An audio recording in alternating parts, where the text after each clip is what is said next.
So let's dive into kind of the main part of today's news. As Utah State announcing, I imagine New Mexico announced this as well, but there's going to be a home-and-home series between Utah State and New Mexico this upcoming season and the season after, as these two teams move into different conferences, or Utah State moves into a new conference, leaving New Mexico behind essentially. That is a series that has been it's been an excellent series. Yeah. Even though I think in the last few years it's mainly been sweeps, but still there's a rivalry aspect to it. It's been fantastic for fans, for on court excitement. I love this. Yeah. Utah State needs to find quality games on its schedule to help with its net ranking and all the other metrics. That's one aspect of this. And New Mexico has proven to be usually a pretty good ball club. And they're not going to hurt you if you play them at home or on the road. But in addition to that, and perhaps more important than that, is this was a good conference rivalry. This was a conference mate that it was a good back and forth. I don't feel like it ever got really toxic between these two teams. There might be some fans here or there where, they get crazy. There's always some level, but like you want the toxicity to be just kind of hidden underneath what is generally a positive interaction. I feel like I've seen much more positivity.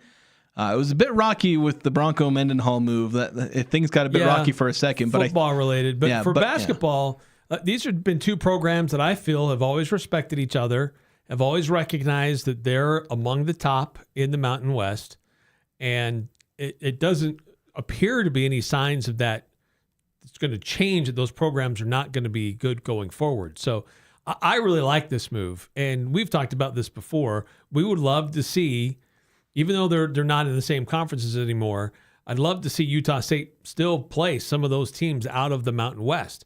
The Pac-12 teams, they've got more games they need to fill because they won't have as many conference games, so they need to find extra non-conference games. Filling those up with former Mountain West teams makes a lot of sense. Yeah, I think with the move to the Pac-12, the Aggies are losing potential quad one games, mainly like at New Mexico, at Nevada, those kind of games.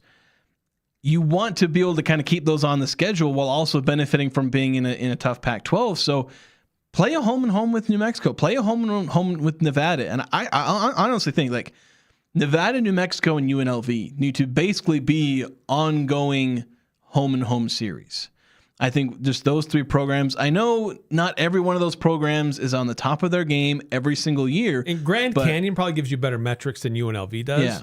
But there's a much deeper history with UNLV and Utah State. Yeah. So I think that you should be, and honestly, they should consider Grand Canyon as well. There's not as much of a tie, so maybe, and I know Grand Canyon entering the conference at the last second kind of ticked Utah State off, but honestly, like Utah State leaving the Pac-12 kind of ticked off New Mexico and a bunch of these others. So like we've already, sent some water under the bridge with setting up this series saying, hey, look, there's this whole nasty conference split up and the conferences themselves are mad at each other, but there's no reason for the schools to be mad at each other and to, move away from something that is obviously mutually beneficial. This series for Utah State and New Mexico, and I think a Utah State, Nevada, and Utah State against most of the Mountain West. I'd probably avoid Air Force, San Jose, Wyoming in basketball at least. Like you avoid some of those, although to be honest, even then, like you schedule some quad 3, quad 4 home games anyway. Like, yeah, would you rather face somebody you're familiar with or some rando school that nobody has any connections to? Yeah, so as long as you can, and you may or may not do home and home, and that's something that may end up ending some of those series because, is San Jose going to just come to Utah State, be willing to do that? Because that's the only way Utah State would probably want to do it. I don't know. That's a conversation you can dive into. But at the very least, setting up these home and home series where you're playing some of these Mountain West schools, that is something that would be really beneficial for the Aggies. And obviously for the Mountain West schools as well. Everyone ends up helping each other. I know there's going to be some level of rivalry between the Pac-12 and the Mountain West, but what better way to settle that rivalry than by playing it out on the court? Yeah, let's see who's better, Mountain West or Pac-12. Yeah, and that's something that I think could generate some really nice rivalry, some really nice fun.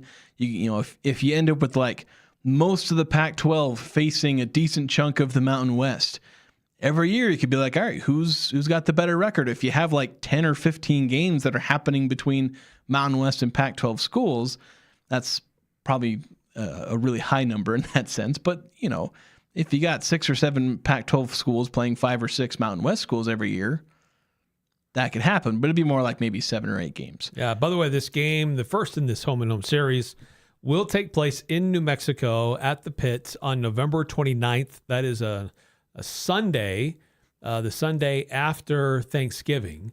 So Utah State's non-conference schedule still has a lot of work to be done to fill it out, but we're seeing some things start to take shape.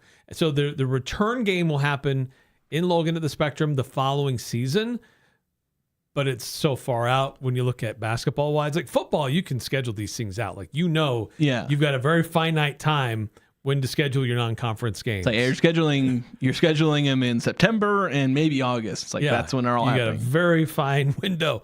For basketball, it's all variables. So, but we do know it'll happen in the 2027-2028 basketball season. We just don't know the date specific, but it's probably going to be around the same time. It's probably going to happen in November. Yeah, it may change based on if one of the other teams is involved in a multi-team event around Thanksgiving, if that might affect travel.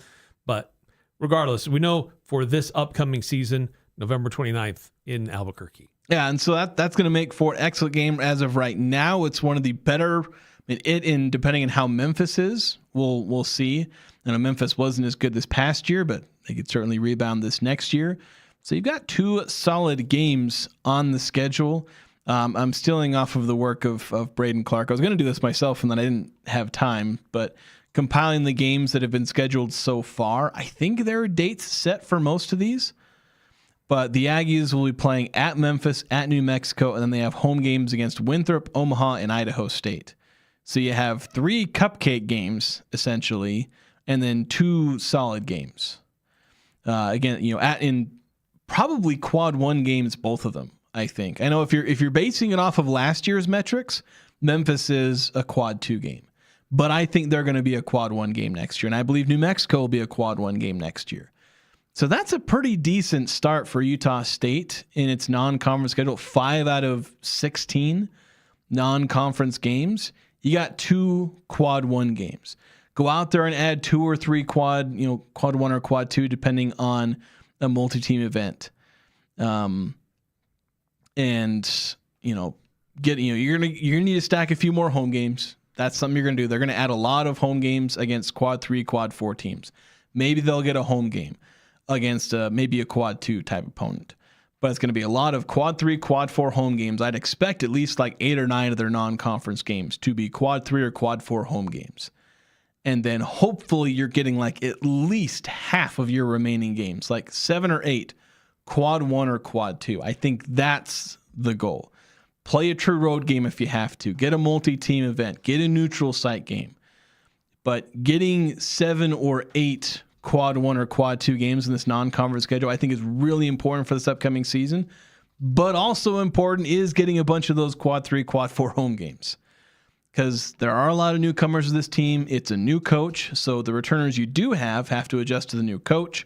The newcomers obviously have to do that as well. You got to have time for fans to maybe build a little bit of hype, because some of that hype is lost with Jared Calhoun leaving. You got to reestablish that. So I think that how Ben Jacobson builds the non-conference will be interesting, but my hope would be that he basically goes half and half on games that'll help establish the team, but also you got Mason Falslev back for 1 more year. You best take advantage of him as best as possible. Put yourself up against some really good teams. Go out there and make some noise. Yeah, absolutely. And test yourself. Try to get some notice. Try to get recognized nationally. Build your net rankings. But Utah State's. I like this move, and for a lot of reasons. It's a good program. Eric Olin is a good coach. Looks like he's going to have a good basketball team coming to next season. He's got some key returners, and it keeps things connected with a former team has a good, rich basketball tradition.